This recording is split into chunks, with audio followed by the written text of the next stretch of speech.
Welcome duties. In today's video I want to clarify the game that I started playing quite regularly in the past 2 months, and silently mainly becomes a title and topic in general on my channel, and as well you can tell that I enjoy playing it. So in today's video I will explain do I'm planning to quit or stick to it, because you have to know I want to achieve something in the games, and this game doesn't give anything but some badges for popular YouTubers who shouldn't be there, mainly because if you was watching them, you gonna know they don't like horror games, and they aren't a face for that type of games. So yes, let's start with point 1.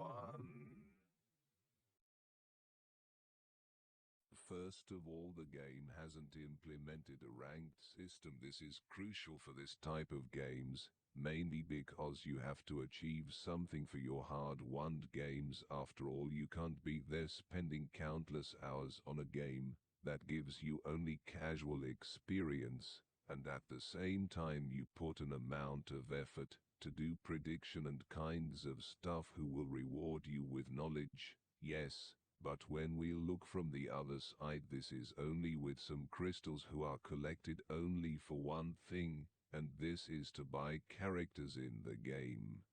So here I'm saying to competitive people who grind for ranks, now's not the time to start due the game hasn't implemented the ranked logic of the game, and on top of that the game is frustrating because of the next point who I'm gonna point out right now. Point 2.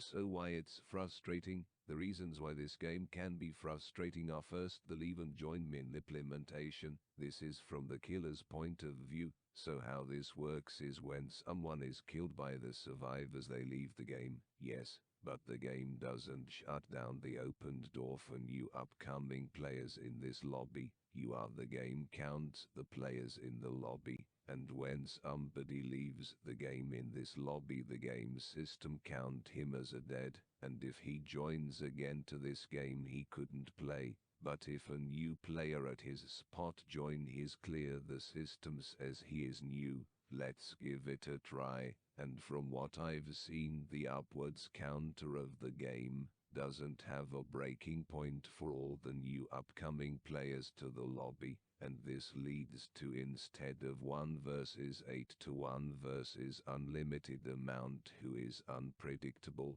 and that's why you may see of my videos that new and new pops out from the door gate, simply because of the system who doesn't shut down the door for the new upcoming players to the lobby after the game is being started.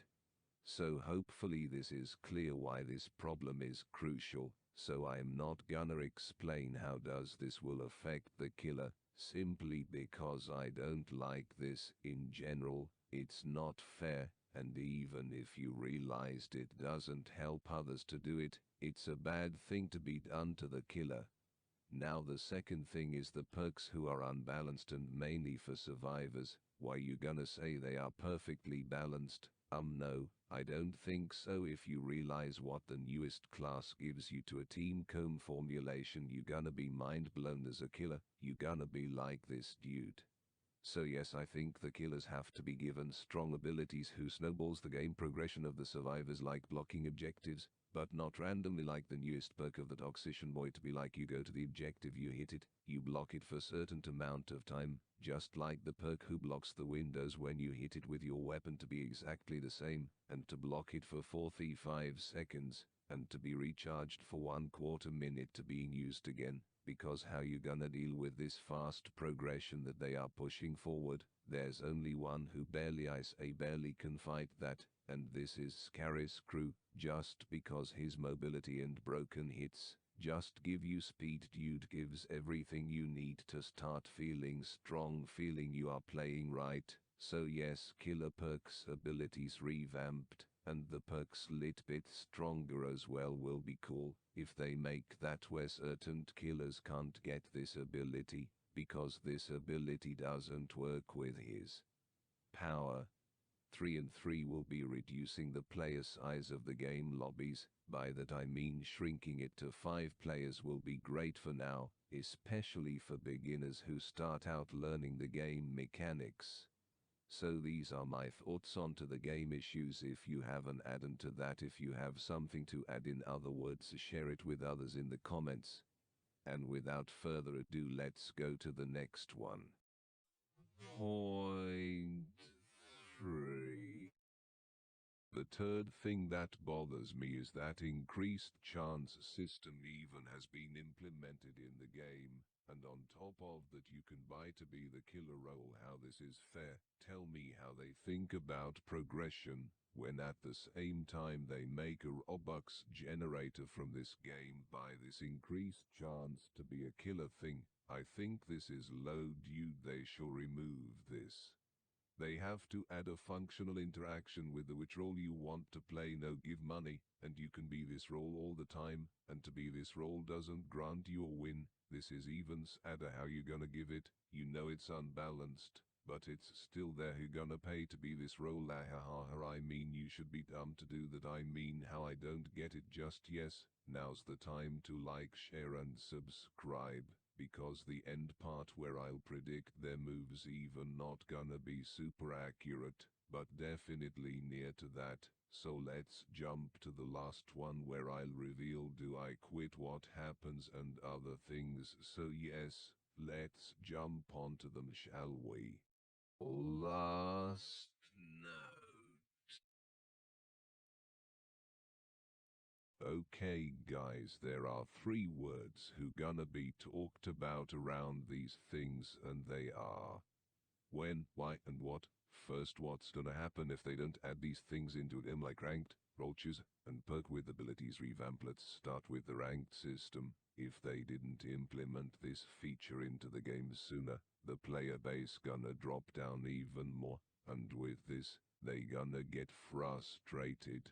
Also the end of this game maybe, but if they add it, they gonna increase the player base like a skyrocket, will push more players actively, will make a huge impact on the front pages for this game, and also more attention on YouTube. But why are they gonna choose this game instead of others, when the ranked system will be implemented into the game? Well, first they gonna choose it because they want this achievement. There's plenty of players who fight for achievements. They are hungry, and there's gonna be the growth when they said in the title of the game, new update ranking system. All of the competitive players will be joining and start playing to reach to the top. At this type period they gonna start feel this game is cool, absolutely genius, and much more because the game it is, but they can't see it simply because they are sticked to other games who has this ranked system fighting for rank. By the time this game gives only killer and survivor simulator vibes, and when you join you start thinking I'm gonna get, eventually you get it, and then what's gonna happen after all? You have to wait for new class and killer to be added. That's gonna happen, and you gonna play other competitive games where they gonna start grinding to the new season. There, this gonna happen, and this game will be seen after a month or 2, just to see it again, if they add it or not. So yes, hopefully this clears why it's important for us players. So when we gonna start quitting after 3 months, hardly around there. So you have 2 months to add it to start giving us. We want you here, we deliver something who you should get, it's worth it, cool. Give you value every month like gems, exclamation point. So now what's gonna happen if role chooser isn't implemented in this game? So the May gunner slowly going to go down and down until it hits the bottom with 30 or fewer active players who play casually and don't overthink that this game is made for pay to play. You know it's not worth it.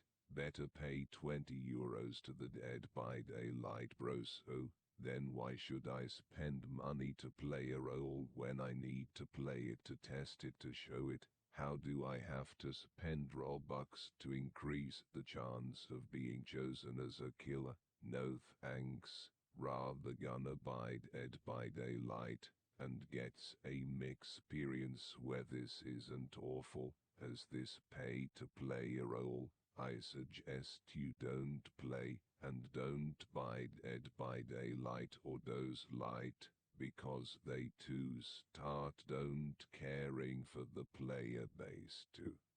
And also to say that I don't want this game to fail like Survive the Night will fail when the kids grow up and realize the thing, so when we need this in about a month, this is a huge disgusting thing that has to be removed. It's limiting players for being what they want to be in the game. Uncertainty mess. Oh, what's gonna happen if the perks and abilities of the killer aren't revamped? Is that the players will start thinking, how is that fair? And then there's no answer will be, I'm done, this is an unfair game, and most of the guys who think fairly will be the end for them. This means downgraph for you guys. Oh, why they should work on this is simply an unenjoyment experience to be killers. Oh, when we need constant updates on this independent, just put some revamp work on these abilities. We need snowball when we play versus that many players for the end. I want to say I have a headache at the time writing this, and another way to get Robux is to start creating and adding skins for the killers. Weapons, cloths, masks, and yes, sire. No, I'm not quitting. But my weakness has a limit.